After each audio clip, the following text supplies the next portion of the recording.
Hello cinema lovers, কেমন আছেন সবাই?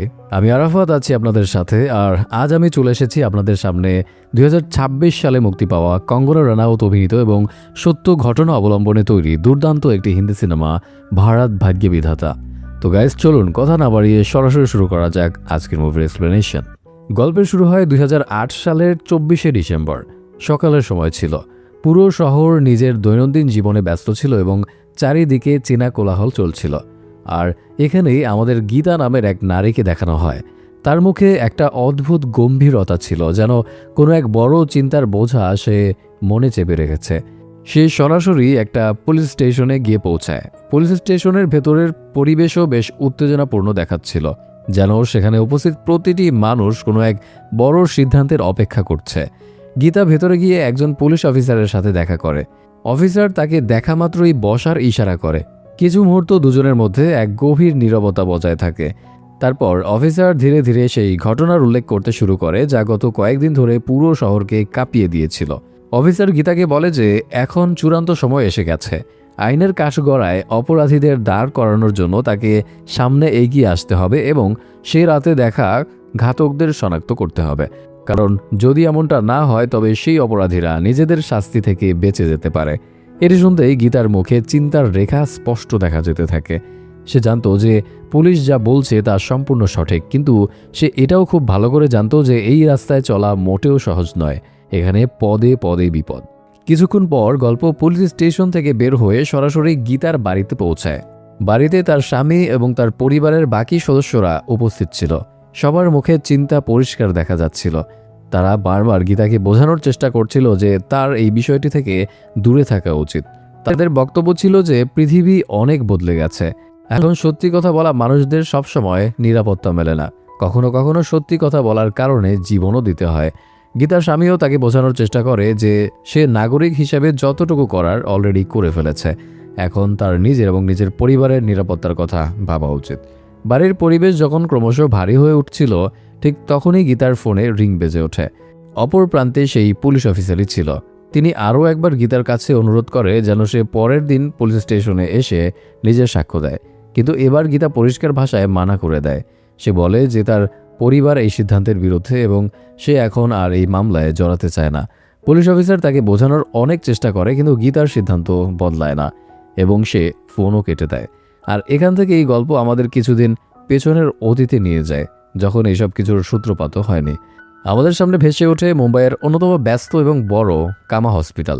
এটা এমন একটা সরকারি হাসপাতাল যেখানে সবসময় রোগীদের ভিড় লেগেই থাকে।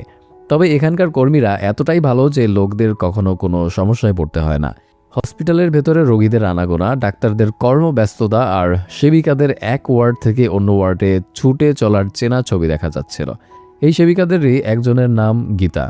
গীতা নিজের কাজকে কেবল চাকরি মনে করতো না, রোগীদের সেবাকেই সে জীবনের সবচেয়ে বড় দায়িত্ব বলে মানত।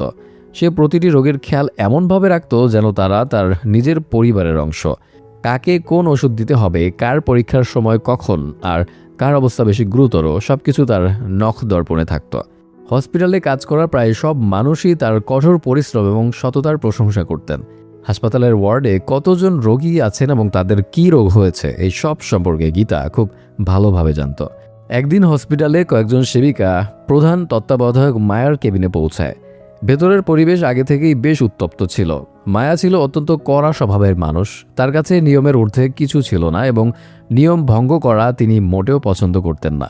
আসলে একজন সেবিকা এক গর্ভবতী নারীর জরুরি অবস্থা দেখে কোনো দাপ্তরিক আনুষ্ঠানিকতা বা কাগজের নিয়ম পূরণ না করেই সরাসরি তার আলট্রাসোনোগ্রাফি করিয়ে দিয়েছিল।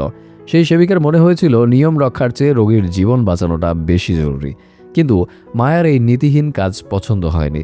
সে রেগে গিয়ে সেই সেবিকাকে ভীষণ তিরস্কার করতে থাকে। সেবিকাটি বারবার বোঝানোর চেষ্টা করে যে পরিস্থিতি সংকটজনক ছিল, কিন্তু মায়া কিছুতেই তা শুনতে রাজি ছিল না। কক্ষের ভেতরের উত্তেজনা ক্রমশ বাড়ছিল আর অন্য সেবিকারাও তাদের সহকর্মীর পাশে এসে দাঁড়ায়। তাদের বিশ্বাস ছিল মানুষের জীবন নিয়মের চেয়ে বড়, কিন্তু মায়ার দৃষ্টিভঙ্গি ছিল আলাদা। তার মতে নিয়ম না মানলে পুরো হসপিটালের ব্যবস্থা ভেঙে পড়বে। ঠিক তখনই সেখানে আরেকটি জটিলতা তৈরি হয়। মন্ত্রীর বাড়ি থেকে মায়ার কাছে একটা ফোন আসে। জানানো হয় যে মন্ত্রীর বয়োবৃদ্ধ ঠাকুমার দেখাশোনার জন্য কয়েকজন সেবিকা প্রয়োজন। মায়া তখনই দুজন সেবিকাকে সেখানে যাওয়ার নির্দেশ দেয়, কিন্তু এবার সেবিকারা সরাসরি তা প্রত্যাখ্যান করে।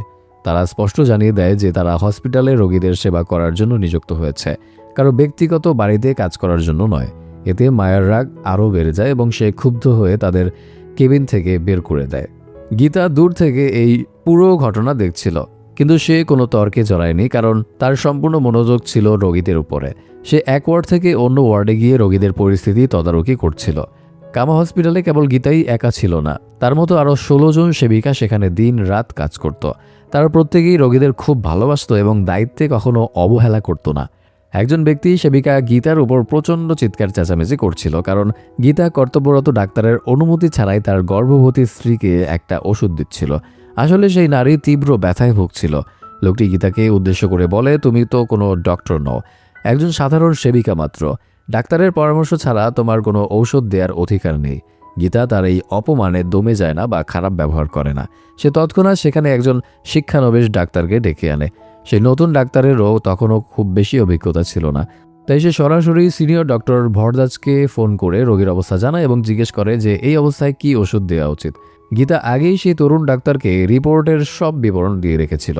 সব শুনে ডাক্তার ভরদাস ফোনে বলে, সেখানে যখন সেবিকা গীতা উপস্থিত আছে তখন আমাকে ফোন করার কি প্রয়োজন? তিনি এমন সংকটকাল আমার চেয়েও বেশিবার সামলেছে। এই বিষয়ে তার অভিজ্ঞতা ও জ্ঞান অনেক বেশি। আশ্চর্যের বিষয় হলো, গীতা যে ওষুধটি দিতে চাচ্ছিল ডক্টর ভরদাসও ঠিক সেই ওষুধের কথাই বলে। কিন্তু অহংকারী লোকটির এই সমস্ত জিনিস পছন্দ না হওয়ায় সে তার স্ত্রীকে ওষুধটি খেতে বারণ করে দেয় এবং ওষুধটি ছুঁড়ে ফেলে দেয়। কিছুক্ষণ পর গীতার স্বামীর ফোন আসে। সে মনে করিয়ে দেয় যে আজ বাড়িতে একটা বিশেষ পারিবারিক অনুষ্ঠান আছে এবং তাকে দ্রুত ফিরতে হবে। গীতা হেসে জানায় যে সে আগে ছুটি মঞ্জুর করিয়ে রেখেছে এবং সময় মতো বাড়িতে সে পৌঁছে যাবে। ফোন রেখে সে আবার কাজে মগ্ন হয়ে যায়। দেখতে দেখতে দুপুর গড়িয়ে সন্ধ্যা নামে। হসপিটালের ভোজনালয়ে যখন সব সেবিকারা মিলে রাতের খাবার খাচ্ছিল, ঠিক তখনই সেখানে আসে সিনিয়র সেবিকা দিনা ডাঙ্গে। ডাঙ্গে গত 30 বছর ধরে এই হসপিটালে কর্মরত। তাকে আজ খুব চিন্তিত দেখাচ্ছিল। সে গীতার কাছে এসে সাহায্য চায়। আসলে কয়েকজন সেবিকা হঠাৎ ছুটিতে থাকায় হসপিটালে কর্মী সংকট দেখা দিয়েছিল। ডাঙ্গে অনুরোধ করে গীতা যেন আজকের রাতটুকু থেকে যায়। প্রথমে বাড়িতে দেওয়া প্রতিশ্রুতির কথা ভেবে গীতা ইতস্তত করলেও যখন জানতে পারে যে রোগীরা কষ্ট পাবে, সে নিজের সিদ্ধান্ত বদলে ফেলে। এটাই ছিল আসলে গীতার মহত্ব। সে সবসময় নিজের চেয়ে অন্যের প্রয়োজনকে প্রাধান্য দিত। সন্ধ্যা নামার সাথে সাথে হসপিটালের চিত্র বদলাতে শুরু করে। অনেক ডাক্তার ডিউটি শেষ করে বাড়ি ফিরে যায়। হসপিটালের পুরো দায়িত্ব এখন সেবিকা এবং কর্মচারীদের কাছে। গীতা পুরো হসপিটাল ঘুরে পরিস্থিতি বোঝার চেষ্টা করে এবং উপলব্ধি করে যে এই সংকটে তার চলে যাওয়া ঠিক হবে না। সে বাড়ি যাওয়ার পরিকল্পনা বাতিল করে দেয়। অথচ বাড়িতে সবাই তার জন্য অধীর আগ্রহে অপেক্ষা করছিল। কিন্তু গীতা কর্তব্যকেই বেছে নেয়। তার সাথে সহকর্মী সেবিকা সিতুও ডিউটিতে থেকে যায়। গীতা সারা রাত জেগে এক ওয়ার্ড থেকে অন্য ওয়ার্ডে ঘুরে রোগীদের খোঁজ খবর নিতে থাকে, যাতে কারো কোনো সমস্যা না হয়। ধীরে ধীরে রাত কেটে সকালে প্রথম আলো জানালা দিয়ে এসে পড়ে। গীতা স্বস্তির নিঃশ্বাস ফেলে নিজের ডিউটি শেষ করে বাড়ির উদ্দেশ্যে রওনা হয়। বাড়ি পৌঁছানোর পর সেখানকার পরিবেশ কিছুটা অন্যরকম ছিল। সেদিন তার মায়ের জন্মদিন ছিল এবং পরিবারের সবাই সারা রাত তার জন্য অপেক্ষা করেছিল। গীতাকে দেখা মাত্রই তার মা ক্ষোভ প্রকাশ করে বলে, পরিবারও জীবনের একটা অংশ। সবসময় হসপিটাল আর রোগী শেষ কথা নয়, অন্তত একটা দিন তো পরিবারের সাথে কাটাতে পারতে। গীতা চুপচাপ সব শুনে যায়। সে জানতো তার মা ভুল বলছেন না, কিন্তু তার মন বলছিল যে সে রাতে না থাকলে অনেক রোগীর জীবন বিপন্ন হতে পারত। আসলে সমাজ সেবিকাদের পেশাকে খুব সহজ মনে করে। অনেকেই খোঁটা দিয়ে বলে, দিনরাত এত খাটার কি আছে, সামান্য সেবিকাই তো। কিন্তু তারা জানে না একজন সেবিকার কাঁধে কত বড় দায়িত্ব থাকে। মানুষ যখন নিজে অসুস্থ হয়ে হসপিটালে যায়, কেবল তখনই বুঝতে পারে সেবিকাদের আসল মূল্য। এই নার্সদের নিজেদের বাড়িতেও অবহেলার শিকার হতে হতো, কারণ তাদের পরিবার এই পেশাকে খুব একটা সম্মানের চোখে দেখত না। কিন্তু এত অবহেলার পরেও যখন তারা হসপিটালের চত্বরে পা রাখত, তখন তাদের রূপ বদলে যেত। তারা সব দুঃখ ভুলে মুখে হাসি নিয়ে রোগীদের সেবা করত। এই কারণেই বাড়ির চেয়ে হসপিটালেই তাদের বেশি শান্তি লাগত। পরদিন যথারীতি সব সেবিকা হাসপাতালে চলে আসে। সবাই নিজ নিজ কাজে ব্যস্ত। ঠিক তখনই হঠাৎ করে দূর থেকে বাজি ফোটার মতো শব্দ ভেসে ওঠে। কেউ কেউ সন্দেহ করে ওটা বাজির নয়, গুলির শব্দ। কিছুক্ষণের মধ্যেই জানা যায় মুম্বাই শহরের বুকে এক ভয়াবহ জঙ্গি হামলা হয়েছে এবং চারিদিকে নির্বিচারে গুলি চলছে। খবর আসে ছত্রপতি শিবাজি টার্মিনাল স্টেশনে নৃশংস হামলা হয়েছে এবং সেখানকার আতঙ্কিত ও আহত মানুষ দলে দলে এই হসপিটালের দিকে ছুটে আসছে। এই খবর টেলিভিশনে দেখা মাত্রই গীতার স্বামী অত্যন্ত আতঙ্কিত হয়ে গীতাকে ফোন করার ট্রাই করে। গীতা তখন পরিস্থিতি বোঝার চেষ্টা করছিল। ফোন ধরতেই তার স্বামী আর্তনাদ করে বলে, মুম্বাইয়ের সব জায়গায় গুলি চলছে, জঙ্গিরা ঢুকে পড়েছে এবং অসংখ্য মানুষকে হত্যা করছে। ছত্রপতি শিবাজি টার্মিনালও বাদ যায়নি। ওখানকার সব লোক তোমাদের হসপিটালের দিকেই আসছে। তুমি দয়া করে সবকিছু ফেলে এখনই বাড়ি পালিয়ে আসো। কিন্তু গীতা সংকটের মুখে রোগীদের ফেলে পালিয়ে যাওয়ার মানুষ ছিল না। সে দৃঢ় পায়ে দাঁড়ায়। সে সোজা চলে যায় সুপারিনটেন্ডেন্ট মায়ার কাছে। মায়াও ততক্ষণে এই হামলার খবর পেয়ে ভয়ে কাঁপছিল। গীতা বলে, সবাই লবিতে জড়ো হচ্ছে, তাদের শান্ত করতে হবে এবং আশ্বস্ত করতে হবে যে সব ঠিক আছে। আমাদের কাউকে তো সামনে গিয়ে নেতৃত্ব দিতে হবে। ধীরে ধীরে এই খবর পুরো হসপিটালে ছড়িয়ে পড়ে। কর্মচারীদের মধ্যে অস্বস্তি বাড়তে থাকে। রোগীদের আত্মীয় স্বজনরা ভয়ে কাঁদতে শুরু করে। কেউ কেউ হসপিটাল ছেড়ে চলে যেতে চায়, কিন্তু বাইরের পরিস্থিতি দ্রুত বিগড়ে যাচ্ছিল। এরই মধ্যে খবর পাওয়া যায় যে হামলার জায়গায় আশেপাশে থাকা বহু মানুষ প্রাণ বাঁচানোর জন্য নিরাপদ জায়গা খুঁজছে। কিছু আহত মানুষও হসপিটালের দিকে এগিয়ে আসছে। এটা শুনতেই গীতা বুঝে যায় যে আগামী সময়গুলো অত্যন্ত কঠিন হতে চলেছে। এবার হসপিটালের করিডোরগুলোতে ভয় স্পষ্ট দেখা যাচ্ছিল। কেউ প্রার্থনা করছে, কেউ প্রিয়জনদের শেষবারের মতো ফোন করার চেষ্টা করছে। আসলে সবার সামনে একটাই প্রশ্ন, বাইরে কি হচ্ছে? আর সেই বিপদ কি এখন আমাদের দিকেও এগিয়ে আসছে? গীতা হসপিটালের মাঝখানে দাঁড়িয়েছিল, তার সাথে বহু সেবিকাও দাঁড়িয়েছিল। তাদের সামনে শত শত মানুষের দায়িত্ব ছিল। তারা জানতো না যে পরবর্তী কয়েক ঘন্টায় কি হতে চলেছে, কিন্তু তাদের মনে একটা কথা একেবারে পরিষ্কার ছিল, যদি পরিস্থিতি খারাপ হয় তবে তারা শেষ নিঃশ্বাস পর্যন্ত রোগী এবং সেখানে উপস্থিত লোকদের রক্ষা করার চেষ্টা করবে। তাদের ধারণা ছিল না যে কিছুক্ষণের মধ্যে এই হসপিটালও সেই ভয়ানক রাতের অংশ হতে চলেছে। এখন পুরো শহর ভয় এবং বিশৃঙ্খলার আগুনে পড়ছিল। চারিদিকে সাইরেনের আওয়াজ প্রতিধ্বনিত হচ্ছিল। নিউজ চ্যানেলগুলো ক্রমাগত হামলার খবর দেখাচ্ছিল। লোকেরা নিজেদের ঘর বন্দী হয়ে দোয়া করছিল যেন এই ভয়ানক রাত যত দ্রুত সম্ভব শেষ হয়ে যায়। কিন্তু হসপিটালের ভেতরে থাকা লোকদের জন্য এই রাত আরও বেশি ভীতিকর হতে চলেছিল। গীতা বুঝে গিয়েছিল যে পরিস্থিতি স্বাভাবিক নয়। যদি বিপদ হসপিটাল পর্যন্ত পৌঁছে যায় তবে এখানে উপস্থিত শত শত মানুষের প্রাণ যেতে পারে। বাচ্চা ও তাদের পরিবারেরও বিপদ ছিল। তাই সে বাকি সেবিকা এবং কর্মচারীদের জড়ো করে এবং সবার সাথে মিলে একটা প্ল্যান তৈরি করে। তাদের সিদ্ধান্ত পরিষ্কার ছিল, যত রোগী, তাদের আত্মীয় এবং হসপিটালের কর্মচারী আছে তাদের আলাদা আলাদা জায়গায় লুকিয়ে রাখা হবে, যাতে কোনো হামলাকারী যদি হসপিটালে ঢুকেও পড়ে তবে সে যেন ভেতরে কারো থাকার কথা জানতে না পারে। এরপর পুরো স্টাফ দ্রুত কাজে লেগে যায়। বহু রোগীকে ওয়ার্ড থেকে বের করে নিরাপদ ঘরে পৌঁছানো হচ্ছিল। কেউ কেউ বাচ্চাদের শান্ত করার চেষ্টা করছিল, কেউ জানালা এবং দরজা বন্ধ করার কাজে লেগেছিল। কিছু লোক হসপিটালের সব লাইট বন্ধ করে মেতে উঠেছিল।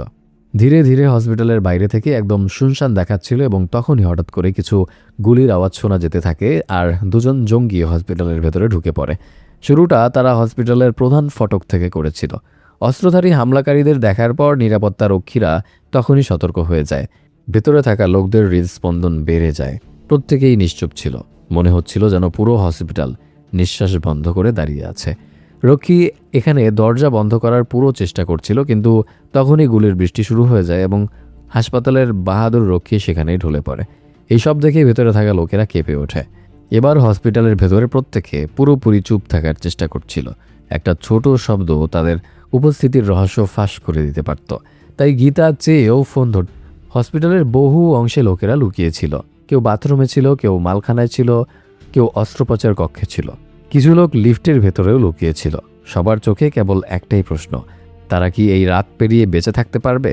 ইতিমধ্যে গীতা একজন গর্ভবতী মহিলাকে দেখে যার অবস্থা হঠাৎ বিগড়াতে শুরু করে। সেই মহিলার নাম ছিল বিদ্যা।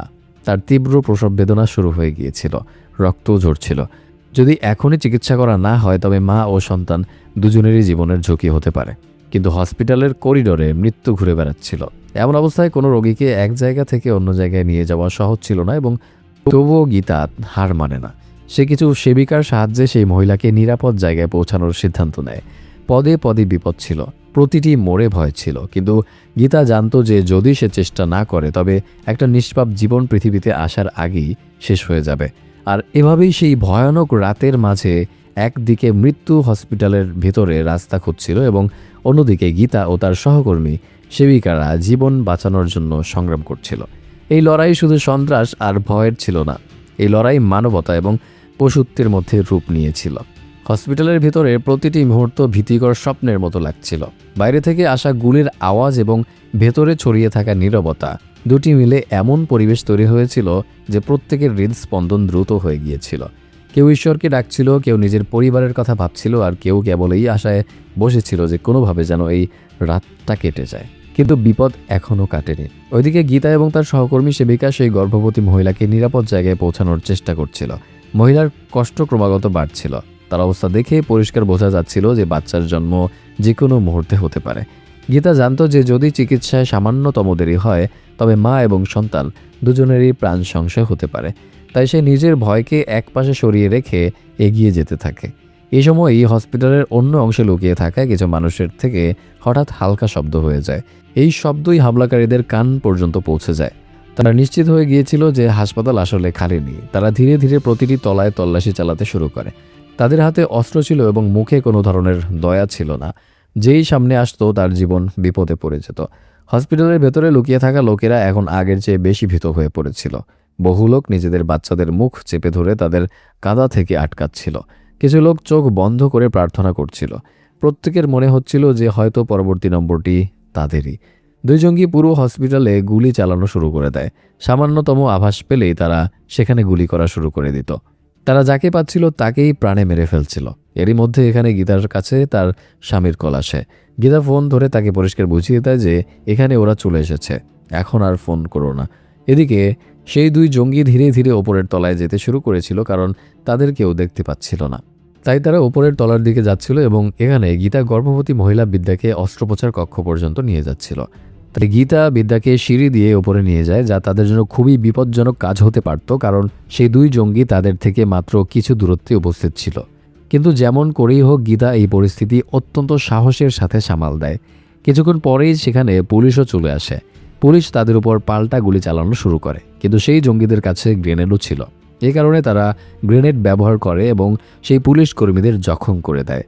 এদিকে গীতা নিজের কাজ তো সম্পূর্ণ করে ফেলেছিল। সে বিদ্যাকে অস্ত্রোপচার কক্ষ পর্যন্ত পৌঁছাতে সফল হয়েছিল, কিন্তু সেখানে পৌঁছানোর পর এক নতুন সমস্যা সামনে আসে। প্রসবের জন্য যেসব সরঞ্জামের প্রয়োজন ছিল তার মধ্যে কিছু জরুরি জিনিস সেখানে উপস্থিতি ছিল না। পরিস্থিতি অত্যন্ত গুরুতর ছিল। সেখানে মৃত্যু চারপাশে ঘুরে বেড়াচ্ছিল আর ভেতরে জীবন বাঁচানোর লড়াই চলছিল। কিন্তু হাসপাতালের স্টাফ হার মানার মতো ছিল না। যেসব জিনিস সেখানে ছিল তা দিয়েই কাজ শুরু করা হয়। একজন সেবিকা একটা ধারালো ছুরি খুঁজে পায়, কিন্তু তা ব্যবহারের আগে জীবাণুমুক্ত করা জরুরি ছিল। তাই মোমবাতি জ্বালিয়ে সেটিকে গরম করা হয় যাতে তা ব্যবহারের উপযোগী হতে পারে। এমন পরিস্থিতিতে সেখানে প্রতিটা সেকেন্ডে মৃত্যুর ঝুঁকি উপস্থিত ছিল। সেখানেও এই মানুষেরা এক নতুন জীবনকে পৃথিবীতে আনার জন্য সংগ্রাম করছিল। ওয়াও, এটাই এই গল্পের সবচেয়ে বড় সৌন্দর্য ছিল। একদিকে মানবতাকে ধ্বংস করার মতো মানুষ ছিল, আর অন্যদিকে মানবতাকে বাঁচানোর মতো মানুষ। কিছুক্ষণ পরে অবশেষে সেই মুহূর্ত চলে আসে যার অপেক্ষা সবাই করছিল। মহিলাটি নিরাপদভাবে একটা বাচ্চার জন্ম দেয়।